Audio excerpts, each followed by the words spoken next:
Hello student, welcome to coherent English classes. मैं हूं आपका इंस्ट्रक्टर मोहम्मद ज़ियाउल्लाह कमर। आप देख रहे हैं हमारी YouTube channel coherent English classes. और आज इस वीडियो के अंदर हम लोग डिस्कस करने जा रहे हैं बिहार स्कूल एग्जामिनेशन बोर्ड के 11th की किताब रेनबो पार्ट 1 के chapter number 5 the scientific point of views, जिसे JBS हर्डेल ने लिखा था।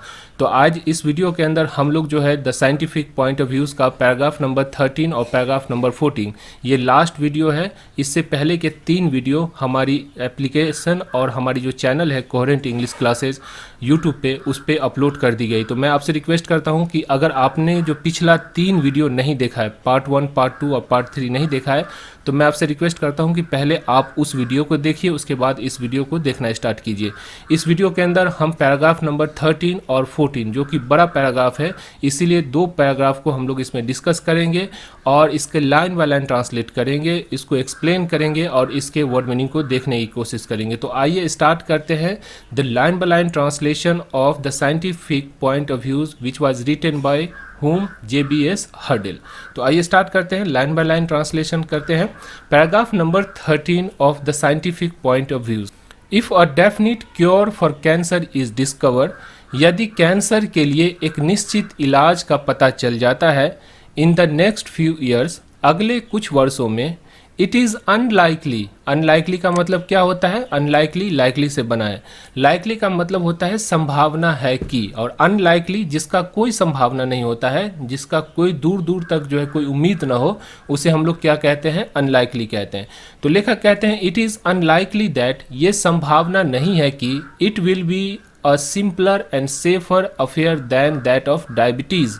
तो ये जो है मधुमेह, मधुमेह का मतलब क्या होता है? जो चीनी की बीमारी जो होती है उसको कहते हैं कि तुलना में एक सरल या सुरक्षित घटना होगा। अब इस लाइन को थोड़ा समझ लेते हैं। लेखक ये कहते हैं कि अगर कैंसर, जो कि सबसे बड़ी बीमारी जो है समझी जाती है आज के दौर के अंदर, उसकी इलाज का डिस्कवरी हो जाए। डिस्कवरी का मतलब होता है पता चल जाए, खोजबीन हो जाए। अगर कैंसर की इलाज का भी अगर खोजबीन हो जाता है तो इन नेक्स्ट फ्यू ईयर्स, अगले कुछ सालों तक, 10 साल, 20 साल, 50 साल तक, इट इज़ अनलाइकली, ये संभावना नहीं है कि it will be a simpler and safer affair than of diabetes. लेखक पिछले वीडियो में मैंने आपको बताया था पार्ट 3 के अंदर कि किस तरह से डायबिटीज़ का इलाज होते हुए भी मरने वालों की जो संख्या है डायबिटीज़ की बीमारी से, वो अधिक दिन प्रतिदिन होती जा रही है। ऐसा क्यों होता है? ऐसा इसलिए होता है कि हम जो है, जो दवा है, जो इलाज संभव है, जो इंसुलिन दवा बनी है डायबिटीज़ के लिए, उसका जो लोग डायबिटीज़ के पेशेंट होते हैं, उसका सही समय पर जो है क्या करते हैं, उसको यूज़ नहीं करते हैं या सही उसमें टाल मटोल करते रहते हैं, जिसकी वजह से लोगों की जो मृत्यु दर है उसमें कोई कमी नहीं आई। तो इसीलिए लेखक यहाँ पे कहते हैं कि अगर कैंसर का इलाज भी संभव हो जाए, तब भी जो है जो मरने वाले होंगे कैंसर से, उसकी संख्या जो है बढ़ेगी ही, घटेगी नहीं। क्यों? क्योंकि हम लोग जो है सीरियस नहीं लेते हैं। हमारे अंदर जो है साइंटिफिक पॉइंट ऑफ व्यूज़, यानी कि जो हमारे वैज्ञानिक जो सोच है, वो सोच हमारे अंदर अभी तक पैदा नहीं हुई है, जिसकी वजह से हम लोग जो है जो मेडिसिन है उसको सीरियस नहीं लेते हैं। हमें बीमारी रहती है, लेकिन हम जो क्या करते हैं, झाड़ फूक या ओझा गुनी के पास जाते हैं, बाबा के पास जाते हैं, तावीज़ लेकर चले आते हैं। तो इससे क्या होता है कि बीमारी बढ़ती जाती है और हम जो है एक दिन ऐसा होता है कि मर जाते हैं। तो यही लेखक यहाँ पे कहते हैं। इफ़ सो, ऐसा होता भी है तो लेखक फिर कहते हैं कि अगर कैंसर की दवा का इजाद हो भी जाता है, it will not have much effect on the mortality for several generation. मतलब कि अगर दवा का इजाद हो भी जाता है तो it will not have much effect. Effect का मतलब होता है प्रभाव। तो इसका जो प्रभाव, ज़्यादा प्रभाव नहीं होगा ऑन मोर्टेलिटी, मृत्यु दर पे। यानी जो कैंसर से अभी जितने लोग मर रहे हैं, दवा इजाद हो जाएगा तब भी उतने ही लोग जो है क्या करेंगे, मरेंगे मृत्यु से, फॉर सेवरल जनरेशन, कई जनरेशन तक। जनरेशन का मतलब होता है नस्ल, कई नस्लों तक जो है ऐसे ही लोग मरते रहेंगे। क्यों? क्योंकि हमारे अंदर साइंटिफिक पॉइंट ऑफ व्यूज़ जो है, यानी कि वैज्ञानिक दृष्टिकोण जो है, हमारे दिमाग के अंदर अभी तक नहीं जचा बचा है। इन सच अ केस, ऐसे मामलों में, एनी गिवन पर्सन, कोई भी व्यक्ति, कैन नो डाउट, निसंदेह, flatter himself on belonging to the intelligent minority who will be save. यानी कि लेखक कहते हैं कि बचाए जाने वाले जो बुद्धिमान अल्पसंख्यक से संबंधित होने पर खुद को बढ़ा चढ़ाकर पेश करेंगे। मतलब कि जो व्यक्ति अगर बच जाएंगे इस दवा की वजह से, कैंसर की इलाज करवा कर बच जाएंगे, तो वो व्यक्ति क्या करेंगे, आने वाले जनरेशन के लिए, आने वाले नस्ल के लिए वो अपने आप को बढ़ा चढ़ा के पेश करेंगे। बट इफ व्हाट, लेकिन क्या होगा, बट इफ व्हाट, लेकिन क्या होगा, science arrives eight is not a cure but a means of prevention. अगर विज्ञान इलाज का न होकर रोकथाम का माध्यम हो, जैसे अभी कोरोना वायरस को रोका नहीं जा सकता है, उसको ख़त्म नहीं किया जा सकता है, इसका सिर्फ और सिर्फ रोकथाम किया जा सकता है। तो साइंस जो होता है या मेडिकल साइंस जो है, उसमें अधिकतर जो बीमारी है उसको जड़ से ख़त्म नहीं किया जा सकता है, सिर्फ उसे रोका जा सकता है। जैसे डायबिटीज़ है, तो डायबिटीज़ की बीमारी को ख़त्म नहीं किया जाता है, उसे एक दवा है इंसुलिन, और उस इंसुलिन दवा को जो है सो आप लगाते हैं और बचे रहते हैं। तो साइंस जो है असल में वो क्या है, वो रोकथाम का एक जरिया है, ना कि किसी चीज़ को जड़ से ख़त्म कर देने वाला होता है। तो ऐसी स्थिति में क्या होगा, लेखक सवाल करते हैं, the case is even less hopeful, तो उम्मीद और भी कम हो जाती है। एक्सपीरियंस हैज शोन दैट, अनुभवों से पता चलता है कि इन दिस रिस्पेक्ट, इस संबंध में, individual action is almost useless, व्यक्तिगत जो पहल होता है लगभग बेकार होता है। In a country where typhoid fever is common, ऐसे देश जहाँ टाइफाइड का जो बुखार है वो आम है। It is hard always to drink beer और वाइन, बियर या शराब पीना हमेशा मुश्किल होता है। मतलब कि वो इलाका जहाँ पे टाइफाइड, जैसे इंडिया वगैरह है, तो यहाँ पे टाइफाइड की बीमारी होती है मच्छर से, तो यहाँ पे शराब पीना जो है सो बुरा समझा जाता है। क्यों बुरा समझा जाता है? क्योंकि जो शराबी होता है उस पर शराब पीने की वजह से क्या होता है कि शराबी के बदन से अल्कोहल की जो है गंध आती है। इससे क्या होता है कि मच्छर अट्रैक्ट ज़्यादा करता है शराबी के ऊपर, और इसकी वजह से क्या होता है उसके अंदर जो है टाइफाइड की जो बीमारी है उसका होना मतलब लाजिम हो जाता है। वो अधिक जो है संक्रमित होते हैं किससे? टाइफाइड से।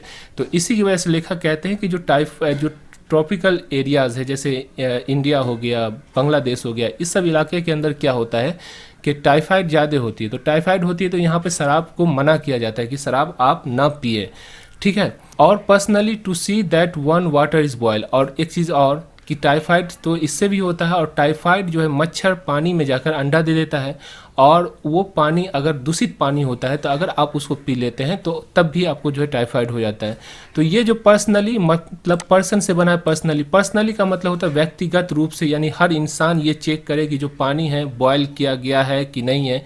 ये पॉसिबल नहीं है हर वक्त। अगर मान लीजिए कि आपको कहा जाए कि आप पानी बॉयल करके पीजिए, एक रोज़ 2 रोज़ जब तक टाइफाइड की बीमारी रहेगी तब तक आप पीजिएगा, लेकिन उसके बाद क्या होगा, फिर धीरे धीरे आप छोड़ दीजिए। जैसे कोरोना वायरस आया तो सारे लोग मास्क लगा के चलते थे, लेकिन अब क्या हो गया है, अब जो है अधिकतर लोग जो है बिना मास्क के, बिना कोई प्रिकॉशन के, कोई जो है सो परहेज किए हुए अपना जो है ज़िंदगी बसर कर रहे हैं। तो ये जो है पर्सनली एक एक चीज़ पर ध्यान देना बड़ा मुश्किल हो जाता है। And annual inoculation involves a day mild illness, और वार्षिक टीकाकरण में एक दिन की हल्की बीमारी शामिल होती है। Typhoid infection can only B dealt with adequately by public control of water supply, यानी कि टाइफाइड की जो बीमारी है उसके संक्रमण से केवल जल आपूर्ति पर सार्वजनिक नियंत्रण से ही पर्याप्त रूप से निपटा जा सकता है। यहाँ पे लेखक कहते हैं कि एक आदमी, अगर हर इंसान बॉयल वाटर के बारे में सोचे या फिर बॉयल वाटर को देखे तो ये पॉसिबल नहीं है। तो इसका जो है निपटारा किससे हो सकता है? पब्लिक से। पब्लिक का मतलब क्या होता है? सरकार। यानी कि सरकार जो वाटर सिस्टम जो घर घर तक पहुंचाती है वो ये निश्चित करे कि उसका जो पानी है वो शुद्ध रूप से जो है आदमी के घर पे जाए, तो ये जो है नियंत्रित हो सकती है। Which involves no effort by individual citizen, जिसमें व्यक्तिगत नागरिकों द्वारा किसी तरह के प्रयास की जरूरत नहीं होती है। Diphtheria, small pox, measles and other airborne disease, diphtheria, चेचक, खसरा या अन्य वायु जनित रोग, यानी वो रोग जो वायु से जनित होता है, यानी वायु से फैलता है, हवा से फैलता है, जैसे डिप्थीरिया, चेचक या खसरा, could be stamped out by public effort, को सार्वजनिक प्रयास द्वारा ख़त्म किया जा सकता है। यानी हर इंसान अगर इसको अपने जिम्मे ले ले तो ये जो चेचक है, डिप्थेरिया है या फिर जो मीजल्स है, इसको ख़त्म किया जा सकता है। Such an effort would involve, लेकिन इस तरह के प्रयासों में शामिल होगा the individual assistance and self sacrifice of sick person and there relative, इस तरह की अगर आप करेंगे तो उसके अंदर क्या क्या चीज़ होगा, पहले बीमार व्यक्ति सबसे पहले जो डिप्थीरिया हो गया या स्मॉल पॉक्स या मिजिल जो वायु जनित बीमारी है, अगर इसको रोकथाम करना है तो इंडिविजुअल से तो होगा ही होगा, यानी हर इंसान इस पर रोक लगाने की सोचेगा तभी होगा।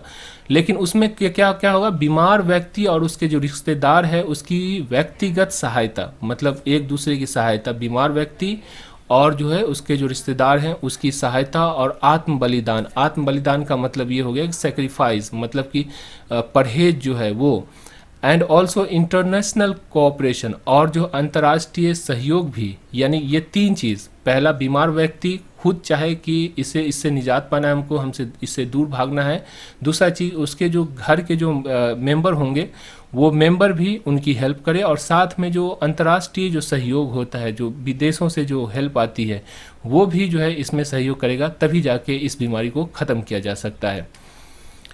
इट इज़ इम्पॉसिबल अंटिल, यह तब तक असंभव है, पीपल रियलाइज दैट, जब तक कि लोगों को यह एहसास न हो जाए कि microbes are every bit as real as foreigners. Foreigners का मतलब होता है विदेशी। जैसे हम कहते हैं मुगल जो शासक थे या अंग्रेज जो थे वो विदेशी थे, वो बाहर से आए थे। तो जब बाहरी जो कोई व्यक्ति आता है तो हम लोग लड़ाई के लिए तैयार हो जाते हैं, अपनी रक्षा के लिए तैयार हो जाते हैं। लेकिन लेखक कहते हैं कि उससे भी खतरनाक या उतना ही खतरनाक है कौन, माइक्रोब्स। ये जो है क्या चीज़ है, रोगाणु, जो रोग होते हैं, रोगाणु जो हमारे अंदर है, जो बैक्टीरिया, फंगस, उसके बाद जो वायरस है, ये हमारे लिए उतना ही घातक है जितना कोई बाहरी जो होता है वो। And much more likely to kill one, और किसी को मार भी सकता है। मतलब कि जिस तरह विदेशी कोई बाहरी आक्रमण करके हमें मार सकता है, उसी तरह ये जो बैक्टीरिया, फंगस या जो वायरस है वो भी हमें मार सकता है। They only arrive at a same view regarding the disease as the result of general education on scientific line.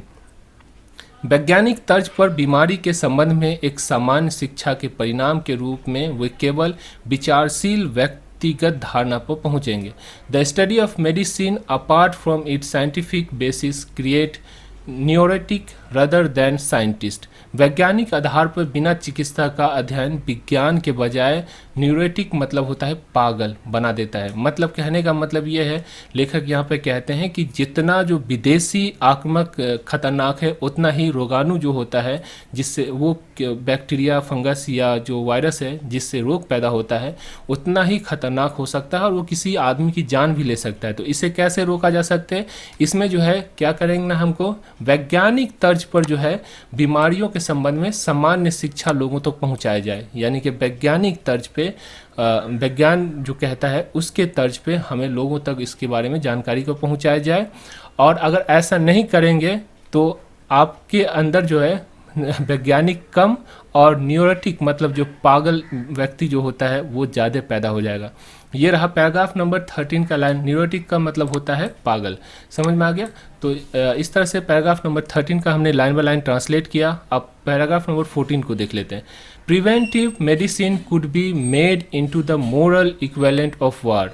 मतलब कि निवारक जो दवा है, जो किसी बीमारी को रोकथाम करने वाली जो दवा होती है, उसे प्रिवेंटिव मेडिसिन कहते हैं। तो प्रिवेंटिव मेडिसिन यानी निवारक दवा को युद्ध के नैतिक समकक्ष बनाया जा सकता है। मतलब कि जैसे हम बाहरी के लिए युद्ध करके उसको भगाते हैं, लड़ाई करके बाहरी को रोकते हैं, उसी तरह जो है निवारक जो दवा है ये भी युद्ध करता है किसके खिलाफ, बैक्टीरिया, फंगस और जो है वायरस के खिलाफ। It is already so for a few people, यह कुछ लोगों के लिए ऐसे पहले से ही है। मतलब कि कुछ लोग इसे सीरियस लेते हैं और जिस तरह से वार के अंदर समय पे उठना, समय पे लड़ाई करना और समय पे जो है दुश्मन को रोकना होता है, उसी तरह जो ये लोग होते हैं वो दवा का सही समय पे सेवन करते हैं और बैक्टीरिया, फंगस जो रोगाणु होते हैं उसको जो है दूर रखते हैं कुछ लोग। अ कलीग ऑफ माइन, मेरा एक सहकर्मी यानी कि साथी, वाज रिसेंटली, हाल ही में, translating a French paper on chemotherapy. Chemotherapy जानते हैं, एक थेरेपी होता है, एक जो है इलाज है जिससे कैंसर का इलाज किया जाता है, कीमियोथेरेपी। तो कीमियोथेरेपी पर एक फ्रेंच लेख यानी फ्रेंच में लिखा हुआ एक जो लेख था, एक जो रिसर्च पेपर था, उसका अनुवाद कर रहे थे। When he came upon the phrase टू पर लेमनी मतलब किसका होता है, किल्ड इन एक्शन। ये फ्रेंच वर्ड है जिसका मतलब होता है killed in action, in reference to a diseased pharmacologist. जब वह एक मृत फार्माकोलॉजिस्ट, यानी एक फार्माकोलॉजिस्ट का मतलब होता है जो फार्मा यानी दवा की जो जानकारी रखता है उसको फार्माकोलॉजिस्ट कहते हैं। तो एक मरे हुए जो फार्माकोलॉजिस्ट के संदर्भ में ट्यूब पर लेमनी यानी कार्रवाई में मारा गया, ये जो वर्ड है आपको, ये फ्रेंच वर्ड, इसका मतलब होता है कार्रवाई में मारा गया।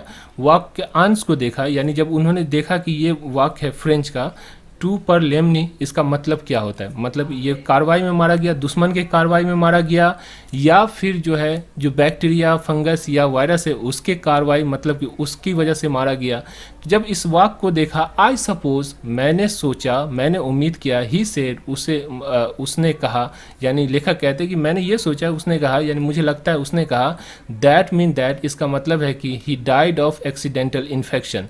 तो लेखक को ऐसा लगा कि इसका मतलब ये हुआ कि कोई इन्फेक्शन से मरा है, कोई बैक्टीरिया, फंगस या वायरस के इन्फेक्शन से ये जो फार्माकोलॉजिस्ट है वो मरा है। आई अनडिसीव्ड हिम, मैंने उसे अनदेखा किया। The enemy in this case, इस मामले में जो दुश्मन था असल में वो बैक्टीरिया नहीं था, वो दुश्मन कौन था, had been the German nation, German राष्ट्र जो था उसने मारा था उसको, फार्माकोलॉजिस्ट को। लेकिन लेखक को ऐसा लगा कि ये जो कार्रवाई में मारा गया इसका मतलब ये हुआ कि ये जो है कोई बैक्टीरिया, फंगस या वायरस की इन्फेक्शन से मरा है। But this attitude why typical of medical scientist today, लेकिन उसका मतलब कि जो दृष्टिकोण है, जो वैज्ञानिक है आज चिकित्सक विज्ञान के लिए विशिष्ट था। मतलब जो लेखक जो लिखे हुए थे कार्रवाई में मारा गया, वो वैज्ञानिक के लिए सोचने पे मजबूर कर देता है, क्योंकि इसका एक पहलू ये भी हो सकता है कि कार्रवाई में मारा गया मतलब कि बैक्टीरिया, फंगस या इन्फेक्शन की वजह से मरा है। तो इसीलिए लेखक कहते हैं कि इस पर भी, यानी ये जो एंगल है इस पर भी सोचना जरूरी है, ये सोचने पर आपको जो है मजबूर कर देता है। इससे पहले कि आगे बढ़े, हम आपसे रिक्वेस्ट करते हैं कि अगर आपने 11th की जो किताब है हम लोगों की, रेनबो स्नैपशॉट, ये किताब आती है हम लोगों की, 400 रुपये हम लोग लेते हैं, जिसमें 368 पेज की किताब होती है, प्लस आपको जो है पोस्टेज चार्ज इसी में इंक्लूड है, और प्लस पूरी वीडियो में हम आपको पूरा चैप्टर का जो वीडियो है उसको बना कर देते हैं जस्ट फॉर 400 रुपीज़। आप इसे लीजिए, घर पे बैठिए और पढ़ाई कीजिए। इतना आसान और सिंपल भाषा में कोई पढ़ा कर नहीं देगा। अभी से स्टार्ट कीजिएगा, 12वीं आते आते तक आपकी जो इंग्लिश इम्प्रूव हो जाएगी, अच्छी तरह से इम्प्रूव कर लीजिएगा। कहीं जाइएगा इंटरव्यू में भी तो इंग्लिश की बहुत ज़रूरी होती है। तो आप जो है इस किताब को, रेनबो स्नैपशॉट, इसको ज़रूर परचेज करें। और ये इस बार 2021 में देखिए हम लोग का जो टॉपर है 93% मार्क्स आया है, 93%। नाम क्या है, निशांत सत्यम, रोल कोड यहाँ दिया हुआ है, रोल नंबर दिया हुआ है, सीएम कॉलेज दरभंगा से है, 93%। तो ऐसा नहीं है कि ये किताब जो है सो आप इसको पढ़िएगा तो इससे आपका मार्क्स भी स्कोर होगा और साथ में आपकी इंग्लिश भी इम्प्रूव होगी। तो आशा करता हूँ आप इस किताब को परचेज कीजिएगा। फॉर का मतलब होता है जैसे के लिए भी होता है, और फॉर का मतलब क्योंकि भी होता है। तो यहाँ पर फॉर मतलब क्योंकि, we wrestle not against flesh and blood but against principalities, against power, against the ruler of darkness of the world. हम मांस या रक्त के खिलाफ नहीं बल्कि शत्रुओं के खिलाफ, शक्ति के खिलाफ, इस दुनिया के शासक के खिलाफ लड़ते हैं। मतलब कि हमारी जो लड़ाई होती है वो प्रिंसिपैलिटीज़, प्रिंसिपैलिटी मतलब होता है अपना जो रूल है, आपका जो नियम है, जब उसे टकराता है तब जाके आप जो है लड़ाई करते हैं। Saint Paul thought that, Saint Paul ये जो है एक बहुत बड़े आध्यात्मिक गुरु हैं, किसके, क्रिश्चियनिटी के। तो Saint Paul thought that, Saint Paul सोचते थे कि the world was largely ruled by demons, दुनिया जो है काफ़ी हद तक राक्षसों द्वारा शासित थी। मतलब उनका मानना था कि ये दुनिया है राक्षस ने शासन किया है। वी नो बेटर टुडे, आज हम बेहतर जानते हैं। And we demand the general adoption of scientific point of view, और हम वैज्ञानिक दृष्टिकोण को सामान्य रूप से अपनाने की मांग करते हैं। बिकॉज इन इट्स एब्सेंस, क्योंकि इसकी अनुपस्थिति में, यानी अगर वैज्ञानिक सोच अगर ना आ पाए आम जनता के अंदर, human effort is so largely, मनुष्य की सभी प्रयास काफ़ी हद तक devoted to conflict with fellow man, साथी जो मनुष्य, फेलो मैन का मतलब क्या है, जो साथी, जो संगी है, साथ वाला, जो उस साथी मनुष्य के साथ संघर्ष के लिए समर्पित है। In which one if not both of the disputant must inevitably suffer, जिस विवाद में शामिल दोनों को नहीं तो कम से कम एक विवाद करने वाले को अनिवार्य रूप से पीड़ा उठाना पड़ सकता है। It is only in the time of disaster, केवल आपदा के समय में ही द एवरेज मैन, औसत आदमी, devotes moment through to his real enemies, the ruler of the darkness of the world, from bacteria to cyclone. इस दुनिया के अंधकार के शासक बैक्टीरिया से लेकर चक्रवात, साइलोन का मतलब क्या होता है? चक्रवात, चक्रवाती जो तूफान होती है उसको कहते हैं। तो बैक्टीरिया से लेकर चक्रवात तक अपने वास्तविक दुश्मन के लिए एक पल रुक कर विचार करता है। Until humanity adopt the scientific point of view, जब तक वैज्ञानिक मानवता जो है वैज्ञानिक दृष्टिकोण को नहीं अपनाती है, the enemies will not be कन्क्वेयर, तब तक उन शत्रुओं पर विजय प्राप्त नहीं किया जा सकता है। कहने का मतलब ये है कि लेखक इस लाइन में कहते हैं कि देखिए, हमें साइंटिफिक पॉइंट ऑफ व्यू पर सोचना पड़ेगा। ऐसा नहीं कि हमें बीमारी है लेकिन हम ओझा गुनी से दिखवाएंगे तो क्या होगा, बीमारी बढ़ती ही जाएगी। और देखिए, वायरस है, कोरोना वायरस है, अगर क्वारंटाइन में रहता तो क्या होता है? ये वायरस इतनी जो डेडली जो थी, जिसके अंदर आदमी इतना मर रहा था कि न कब्रिस्तान के अंदर न शमशान के अंदर, यहाँ तक कि जो घाट होता है नदी का, वहाँ पे भी जो है लाखों की संख्या में लोग जो मर के वहाँ पे दफनाया गया था। तो ये क्यों हुआ? क्योंकि हमने साइंटिफिक पॉइंट ऑफ व्यूज़ नहीं अपनाया। हमें कोरोना वायरस से इलाज के वजह थाली और ताली बजाने लगे।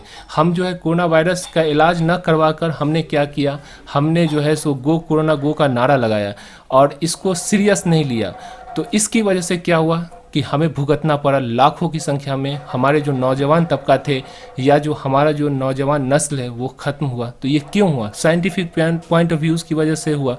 तो अगर हमारा अंदर साइंटिफिक पॉइंट ऑफ व्यूज़ होता तो हमारी मृत्यु हो पाती? नहीं होती। यही कहते हैं लेखक इस लाइन के अंदर कि हमें साइंटिफिक पॉइंट ऑफ व्यूज़ यानी कि वैज्ञानिक जो सोच है उसको अपनी ज़िंदगी में अपनाना पड़ेगा, तभी जाके ये जो दुश्मन है बैक्टीरिया, फंगस या फिर कोई और भी चीज़, इसको जो है हम लोग हरा सकते हैं। तो आशा करता हूँ ये वीडियो आपको अच्छी लगी होगी। अगर ये वीडियो आपको अच्छी लगी तो अपने दोस्तों के साथ शेयर कीजिए और हमारी एप्लीकेशन को डाउनलोड कर लीजिए, कोहेरेंट इंग्लिश क्लासेज।